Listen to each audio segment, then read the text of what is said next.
अस्सलाम वालेकुम, welcome to Saw Skills Institute. आज हमने एग्जांपल्स डिस्कस करनी है एसिड कैटालाइज्ड एडिशन रिएक्शंस की।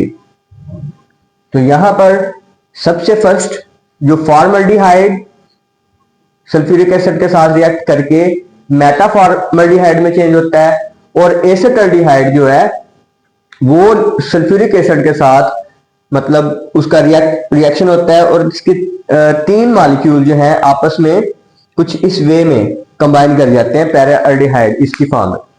मींस के यहाँ पर जो हमारे थ्री मॉलिक्यूल्स हैं फॉर्मल्डिहाइड के वो अरेंज होंगे और मेटा फॉर्मल्डिहाइड बनेगा, और यहाँ पर एसिटाल्डिहाइड के मॉलिक्यूल रीअरेंज होकर पैराल्डिहाइड बनाएंगे। अब अमोनिया डेरिवेटिव्स इन रिएक्शंस को अभी जर्नली हम डिस्कस कर रहे हैं, इनकी एग्जांपल्स को नेक्स्ट लेक्चर में देखेंगे।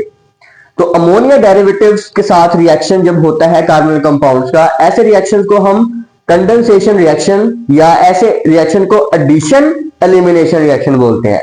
मींस के इन रिएक्शन में जो फर्स्ट स्टेप होता है वो एडिशन स्टेप होता है, और जो उसके बाद स्टेप एलिमिनेशन स्टेप। इसीलिए इसी के बेस के ऊपर जो इन रिएक्शंस को नाम दिया जाता है एडिशन एलिमिनेशन रिएक्शन।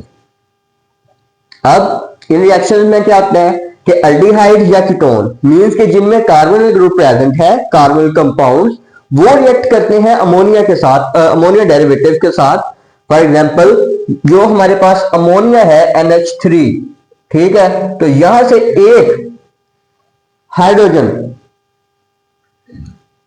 को हम रिप्लेस कर देंगे किसी भी जर्नल ग्रुप के साथ, ठीक है, तो ये एक अमोनिया डेरिवेटिव है।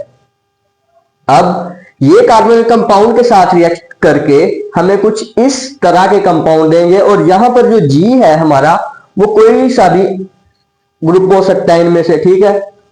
अब इस रिएक्शन का थोड़ा सा जनरल मैकेनिज्म देखते हैं कि हमने बोला है कि फर्स्ट स्टेप में क्या होता है एडिशन।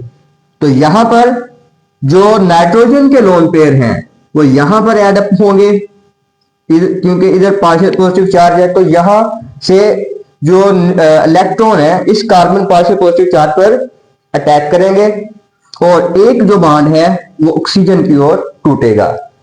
यहां पर जो नेगेटिव चार्ज आएगा वो इस प्रोटॉन को कैप्चर करके OH में कन्वर्ट हो जाएगा, ठीक है। ओके, तो यहां हमें कुछ ऐसी स्पीशी मिलेगी। अब ये तो हो गया एक एडिशन स्टेप। अब एडिशन के बाद एलिमिनेशन होनी है, तो यहां पर से OH और H ये आपस में कंबाइन करके एक वाटर मॉलिक्यूल को एलिमिनेट करेंगे, और हमें कुछ इसी वे का कंपाउंड मिलेगा, ठीक है। तो होप सो आपने लेक्चर को एंजॉय किया होगा। Please share the video and subscribe the channel.